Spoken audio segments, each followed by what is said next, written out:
Hypno Peeps. It is I, Michael Brody, once again with another Mind Sight Hypnosis. I hope everybody's doing well out there in Hypnosis Land. And once again, we have 17,000 people all crammed up into my uh, loft right over here. So let's hear it for them.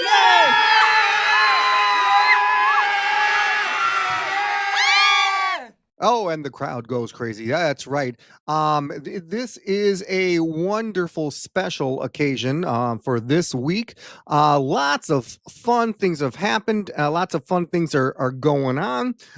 Finally, Michael Brody, comedy hypnotist, is getting some seminars and some bookings.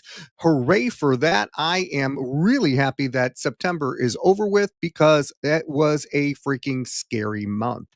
We've got some we've literally got some seminars coming up this week, and we've got some fun new uh, gimmicks we're going to do. It's going to be amazing.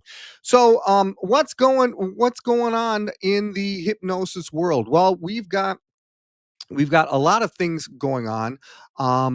We have got some commercials going on. We've got some getting ready for the HEA, the Hypnosis Educational Association, I believe, and that's with Melanie and Sean.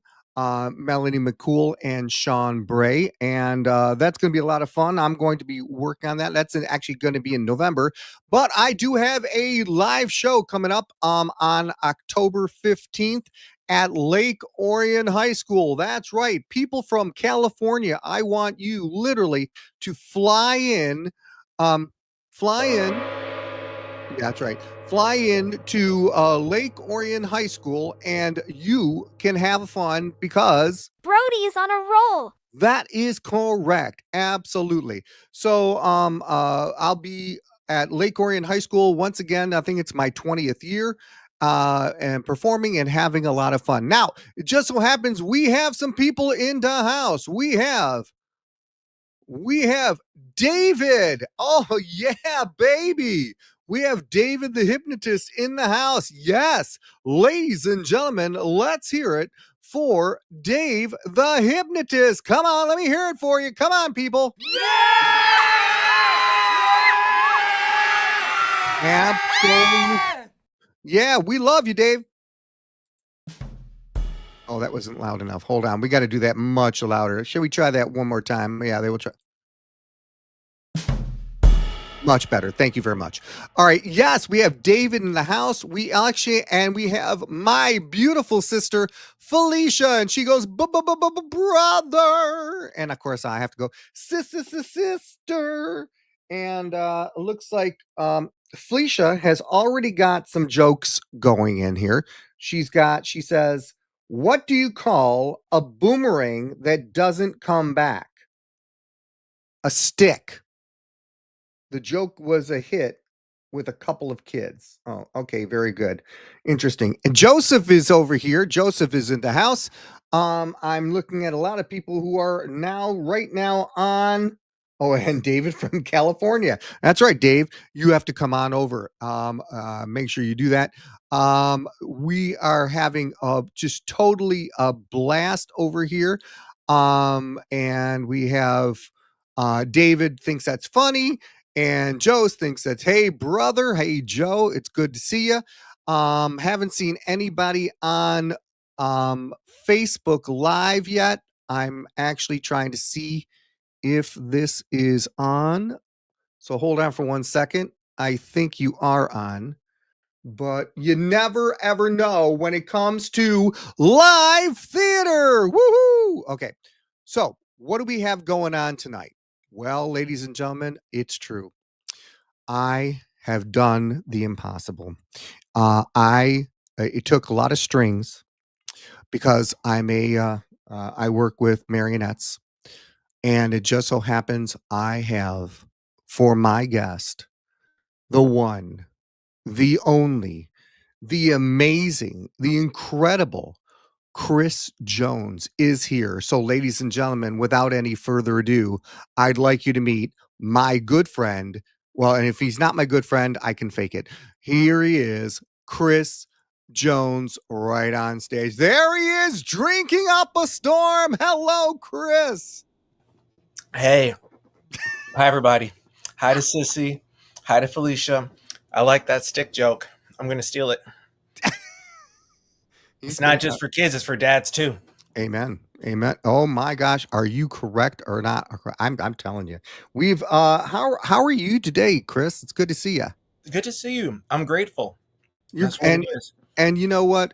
We're absolutely grateful to have you here too. You are an amazing person. You're an inspiration. You're my inspiration. Never make a hypnotist do that. It is not a pretty sight. I'm telling you now. Um, so so Chris, let's Felicia literally says no. I don't know what that means. I don't know what she's talking about. Anyway, but let's delve into the myth, the man, the legend. And by the way, I know Chris is called the myth, the man, the legend. Why? Because I put it in there just now. There you go. There it is. I am the legend, the myth, and the man. Why? Because I'm dyslexic. So there you go. So Chris, let's find out a couple things about you. First of all, how long you been in hypnosis? How long you been a hypnotist? 15 years. 2011. I was done with grad school. I worked at this university for 6 months, Mhm. and I sent my information to an agent, and I started in 2011. So 14, 15 years. Yeah, but as all good interviewers do, we find out that you didn't start out as a hypnotist in entertainment. We found out that you started out as doing magic. I love magic to this day. I was literally, when I was taking my nap upstairs, Mhm. I was reading Magic Magazine from 2016, I think, with Max Maven on the cover. Hmm. The Mentalist Max Maven. Yeah, I loved magic. I saw David Copperfield when I was in third grade. He called me on stage, and he did a trick with me, and it worked successfully. And then I went back to the magic group. They're like, "We saw you on with David Copperfield." Sorry, David Copperfield. Yeah, not David Blaine. I did meet David Blaine 7, 8 years ago. Mhm. And David Blaine, who was like my other hero, he's meeting us before the show. And I'm like, "Can I get your autograph?" And he's like, "Yeah." And then he goes, "You kind of look like Drake." It's like, I know David Blaine. I get that all the time. I'm sorry. It's my face. You know what, Chris? I think Drake kind of looks like you. He does. I'm a little bit older than him. He's a same age. He's an October birthday. I'm a May birthday. So And so so I think it's just the opposite. I technically, think yeah, he he kind looks of like looks me. like you. We're not looking at money or fame or travels. We're looking at just who was here on this earth first. Me, baby. Yeah, that's right. You own it, buddy. You own it. Well, I'm seeing it. All right. So you started out doing magic, and you went into hypnosis. Um, how old were you when you first started hypnosis? um, I remember my first gig ever. I think I was still in grad school, so I was 22 probably, Okay. because I was learning it, and I was a grad assistant, and I definitely was. One of the RAs was a friend of mine, and he said, "Hey, you're learning magic and hypnosis." I'm like, "I'm doing magic, learning hypnosis." He said, "Would you do a show for my residents?" I said, "Yeah, of course." And then I saw him a week later, and I'm like, "Dude, everyone's saying we're doing a show next week." He goes, "You are?" And I said, "I'm not ready." He said, "Well, that's too bad. I already put up the flyers." And so I did the show, and it went, okay for a first show, Mhm. and that the rest was history.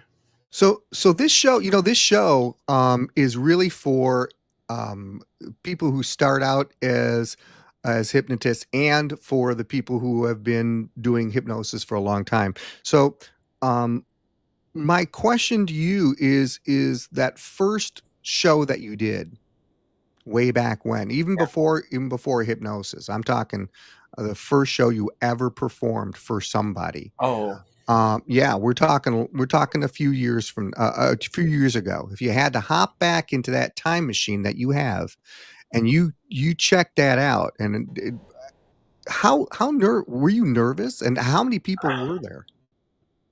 I would do talent shows. I can remember clearly 3 talent shows. I remember trying to do the cups and balls. It had to be 6th or 7th grade, not older than that. And spoiler alert, one of the gimmicks for the cups and balls, not the gimmick, the trick, is the force of moving the cup. The ball's hidden, but that will keep the ball in place. And with a mat, you don't hear the ball dropping. And I was so afraid I couldn't do that move. I just started with all the cups down, and I was like, trust me, they're all empty. Mhm. So it Mhm. was an amazing show. Crickets, to say the least. But I had been on stage at 7th grade. And even before that, like a YMCA summer camp. Yeah, I'm on stage. I've always kind of been on stage. Not often good. That's okay. It's always Always in practice. front of a crowd. Yeah. Always, it's always the best practice. Doesn't matter if it's good or not. It is a good way to learn the things that you need to learn, whether good or bad. And that's hence the reason why everybody does video now. They video themselves, which always helps. So you've been doing all this stuff, and you grew up in Chicago. Yeah, this is my home. L Yeah. it looks fantastic. I was Thank you. talking to you about it before, all these books and videos, and they're all on hypnotists, and I'm starting to collect my own too, and now have you written a book yet? In grad school, I wrote a book. No one will read. A few people Okay, have read. I'm working on a second book right, that I want to publish and actually make some dollars off of. It's Confessions of a College Hypnotist. nice. Yeah. And This I'm in you the college deal market. That's my bread and butter. yeah, so college is your bread and butter. Which surprises me because when you said September was hard, why was September hard? For me, Yeah. September was hard for me because I am not a college hypnotist. I'm a high school hypnotist. And high schools don't No. they start in September, so everything is brand new, and classes are brand new, and everybody's learning about each other, and so consequently there's nothing going on. They won't start anything until October. But my gosh, the minute October hit, I am being over flooded by seminars and shows, and exactly what I was hoping for. And it's a history. It constantly does that. So I'm pretty pumped up by it. Good. But We're going to get in the weeds with this because I think we hopped on the telephone and you're like, you may or may not remember me, but I know you. I met you a couple times and you said something. I was like, yeah, that sounds like something I say and something I do. But um, it's kind of like when you're in class and you don't look at the person behind you, right? I remember you at, Hypno Thoughts in Vegas, I believe, and then the Performing Hypnosis Summit. And mhm, I saw you with William Mitchell's conference and you did a great routine with Salish.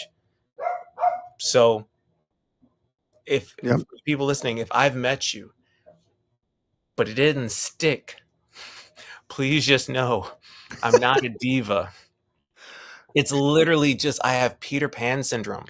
Like I get to Oh, do so do I. awesome things and then I forget. And I'm like, yeah, let's just stay awesome together. So that leads me to a good question. In fact, I love this next question as I'm thinking of it right now. Um, so yes, your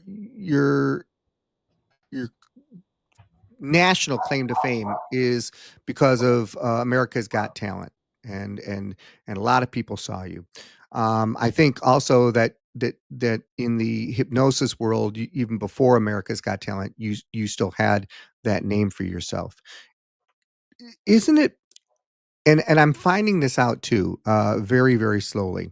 First of all, your your greatest fans are the people who love you the most, and the people who stick with you, like my sister Felicia, like my wife, all my family, and they consider me America's greatest hypnotist. I appreciate that, and I love them for it.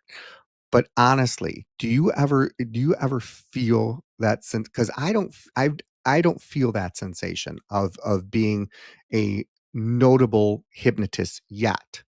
Now I might be 63 and I'm in the older part of it, but I think the more that I talk about who I am and how I how I view hypnosis, the way I view hypnosis theatrically, because I have a theatrical background.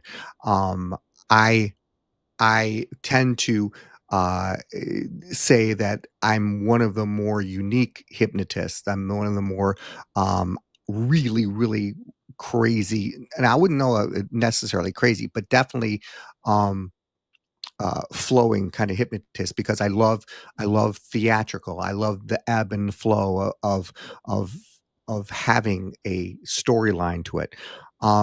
So I love doing that, and feel that I'm unique in that. When you did um, America's Got Talent, you were thrust into the limelight. Absolutely, 100%. And people who didn't know hypnosis knew who you were. In fact, what was very interesting is I run a middle school drama club, and I said, well, I have to go because I've got a show and I'm interviewing Chris Jones. And they go, "You mean the guy from America's Got Talent?" And I Okay. said, "Yes." So immediately you've got that claim to fame, which is wonderful. But do you ever feel like you're famous? I like how this is the flow. I have a wife, a daughter, and my wife is pregnant. Mhm. And I walk around my neighborhood and I'm Sydney's dad. And like I pick up my kid from daycare. Oh, there's Sydney's dad. And that's cool. That's cool. I go on stage and are you the hypnotist? It's like, yeah, I'm the hypnotist. Only one school. I performed at Princeton in 15 years. Princeton's the only school where they're like, we know who you are. You're Chris Jones, the hypnotist. And I was like, yeah. And I think it was just honestly their advertising that they put my name out there.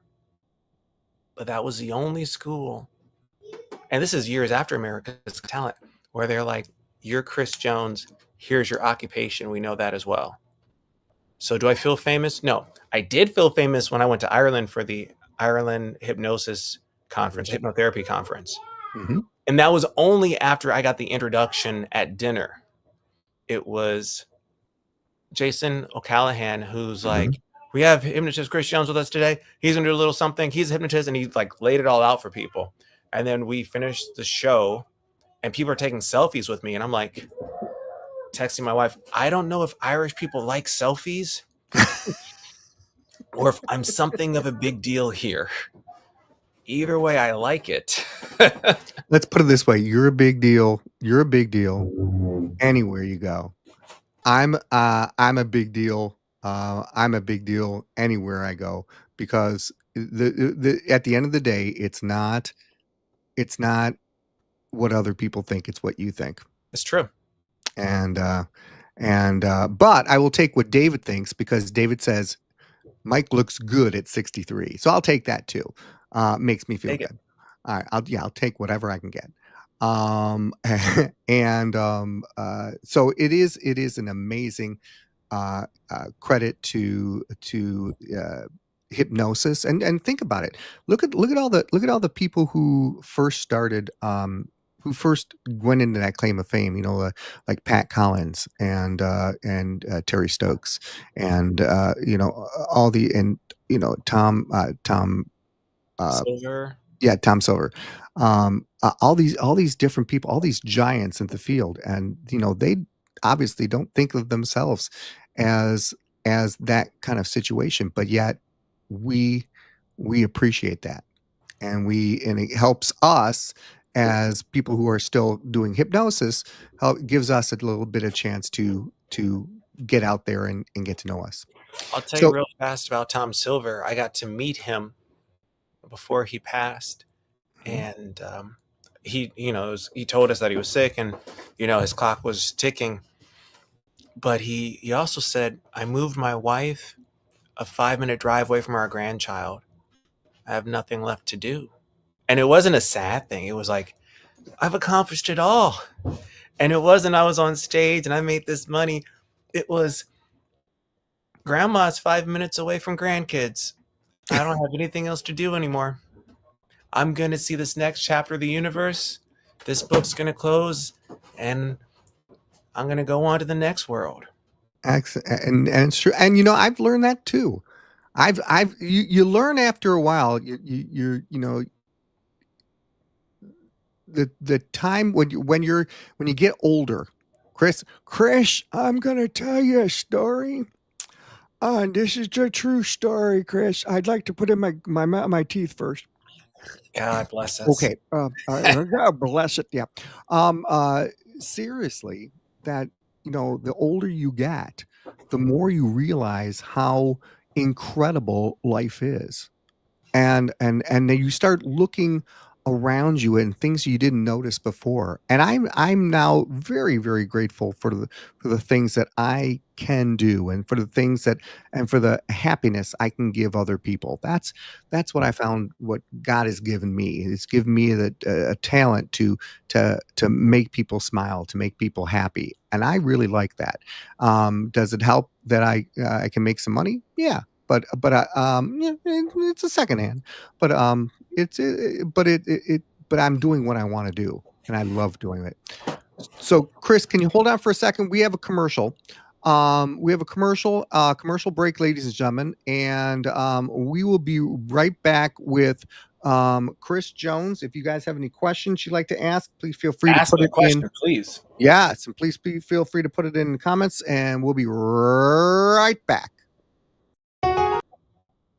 No, we won't. Okay, let's try that one more time, please. How about now?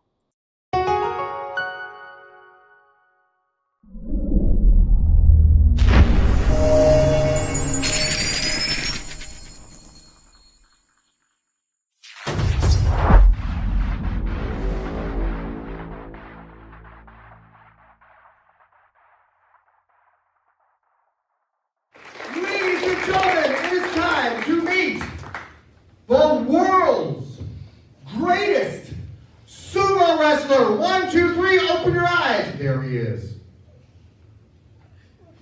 As he walks like a sumo wrestler right now. And he talks like a sumo wrestler. Hello, what is your name? Oh, Jesus. Right, that was in my face. That was very gross. Is that your first or last name? Oh, Jesus! Why is he moving closer to me? Stand! Stay! Heel! Are you a sumo wrestler? Oh, Jesus! Alright, sumo wrestler. Why are you here? Ah! Okay. Now, I've seen you wrestle before. I've seen your wrestling moves. It's amazing. Your pre-show ritual. Ah! Wait, yes. Well, your pre-show, he's a little ahead of me. Pre-show ritual. You stare at your opponent with death in your eyes, and then you walk to him, and then you scream that incredible, terrible scream that scares everybody. We want to hear what that scream sounds like on a count of 3. 1, 2, 3, go! Ah! That's it. Now, I want you to walk over and tap someone on the shoulder who you think is worthy of being your opponent. But don't wrestle with that person. Bring them up here. Okay, go. Hurry. Hurry. Figures. Okay. Hurry. Come over here, quick. Ready? Come over here, sir. Don't move. Don't move right there. Don't move. All right, look at him with death in your eyes. Stay right here. Look at him with death in your eyes. Don't move, whatever happens. Don't move. Look at him with death in your eyes. Bow to your partner. Bow to the left. You just got moved. Okay, here we go. Here we go. Look at him with death in your eyes. On the count of 3, you're going to walk like a sumo wrestler walks. You're going to scream that sumo wrestler scream. And the minute you scream, you're totally out of hypnosis. Here we go. Go. 1, 2, 3, go. Ah! What are you doing? Let's give him a round of applause. Thank you, everybody. See you later. You got the presents for you up there. Go.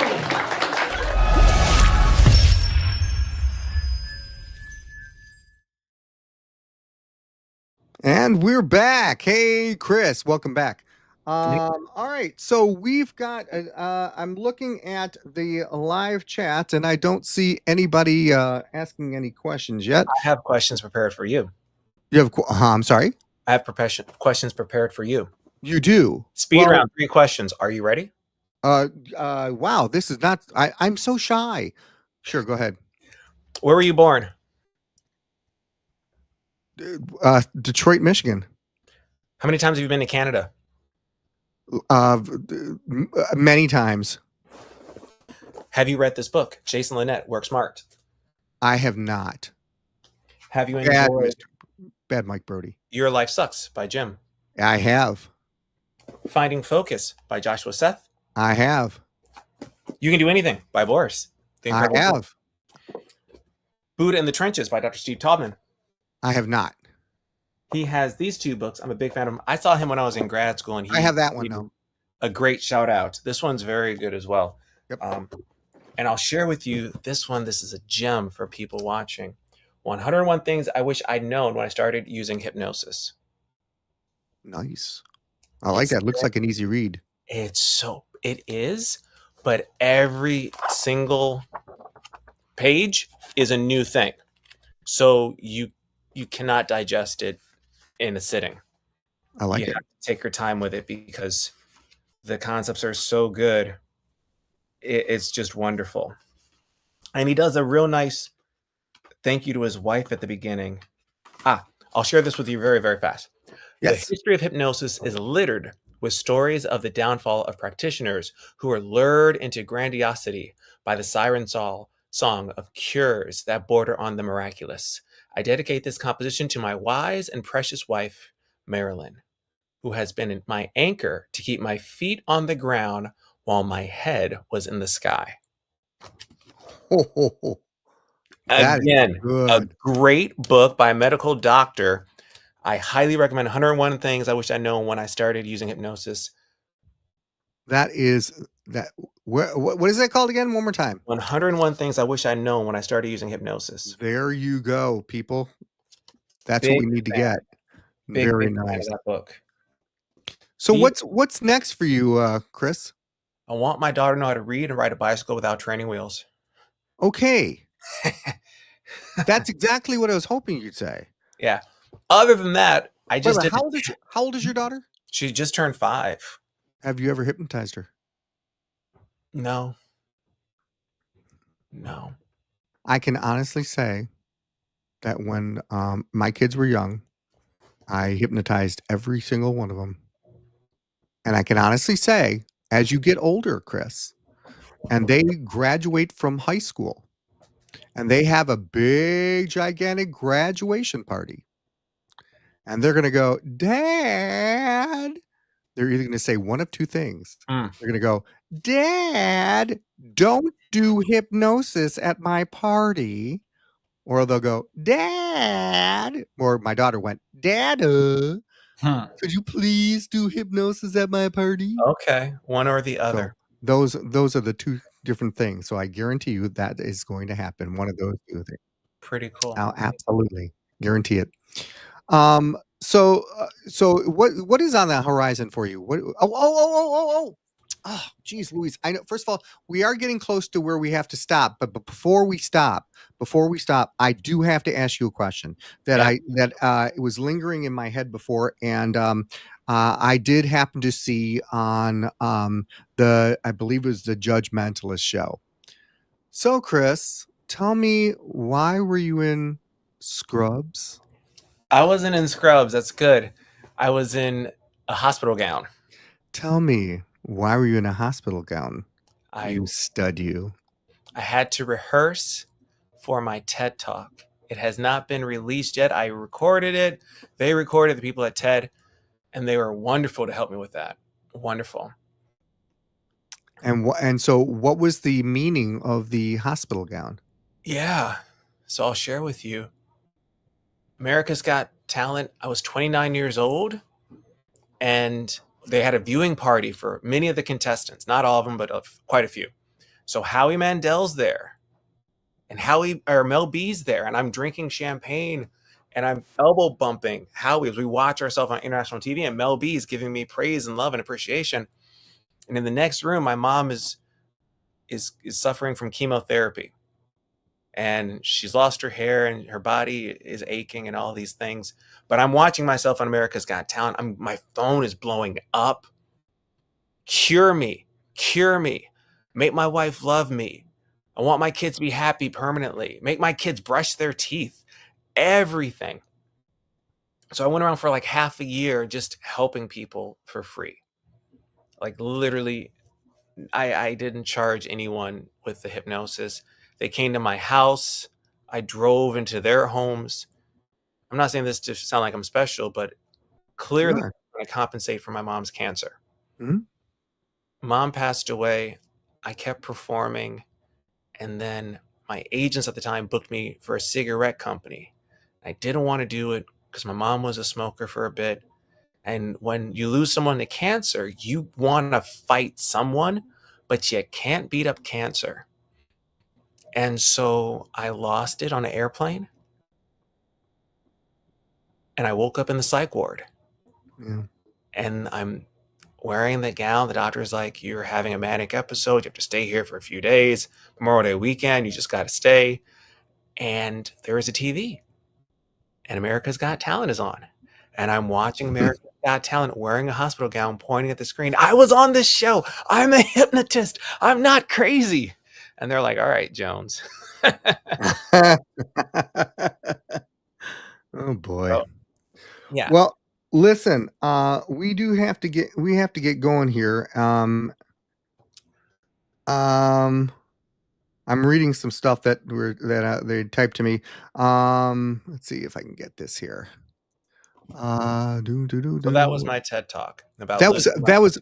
I'm impressed. I'm impressed. I think it's going to be great. I can't wait to see it.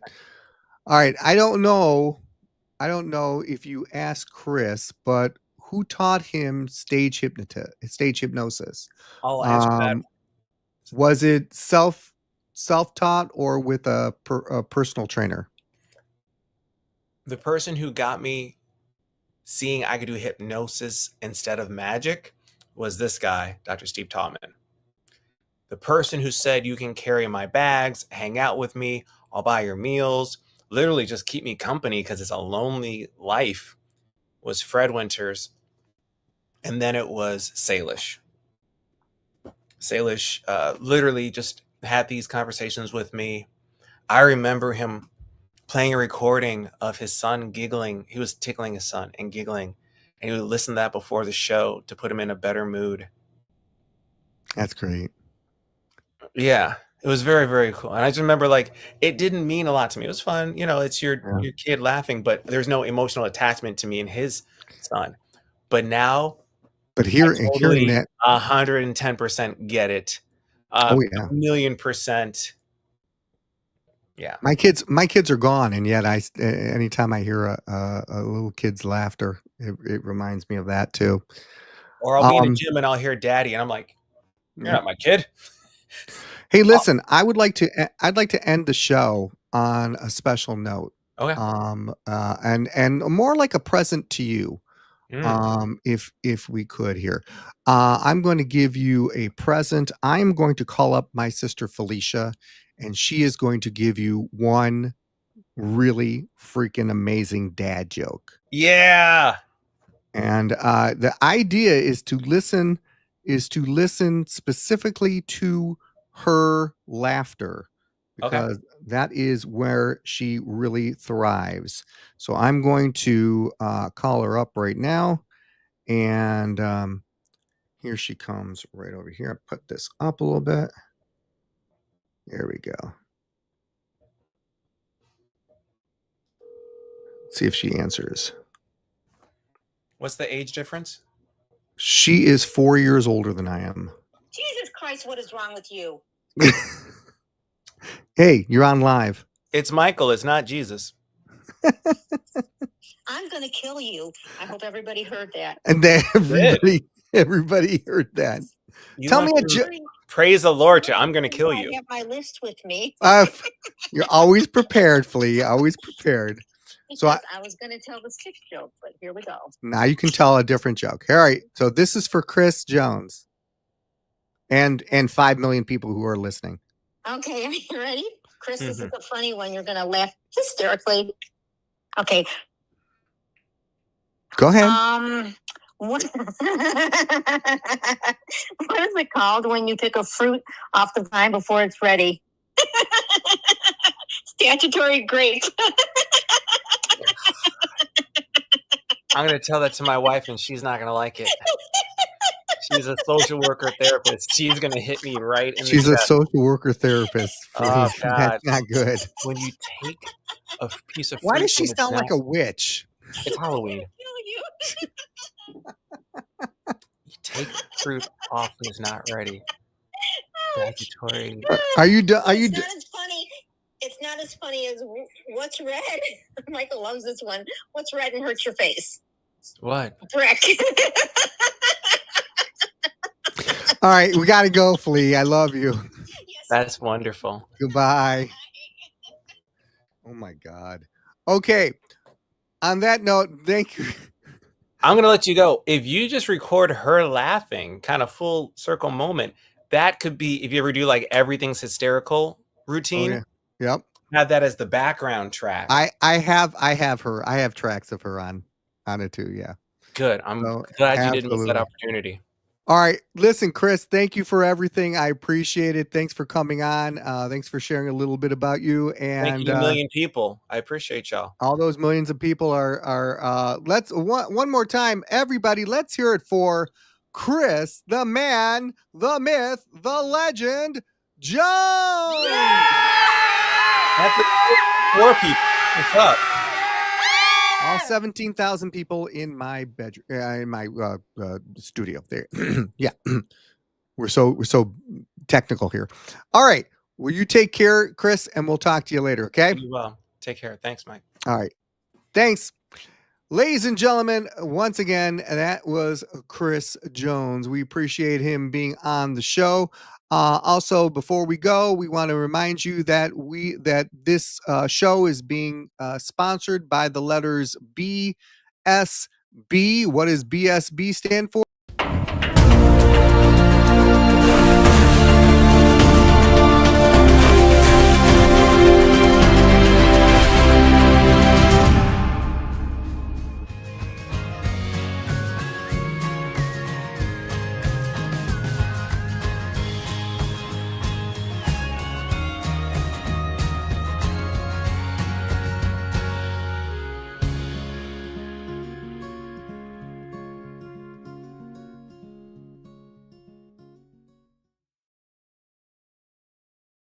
It stands for Backstage with Brody. It will be on the Aisha platform. It starts October 21st. And for all those people who want to know a little bit about behind the scenes of being a hypnotist, that's how it works. Ladies and gentlemen, I do have to get going here. I hope you guys had a wonderful time. I know I did. You guys take care of yourselves, and we will see you another time. Take care, peeps. Bye. See you next week, 7 p.m.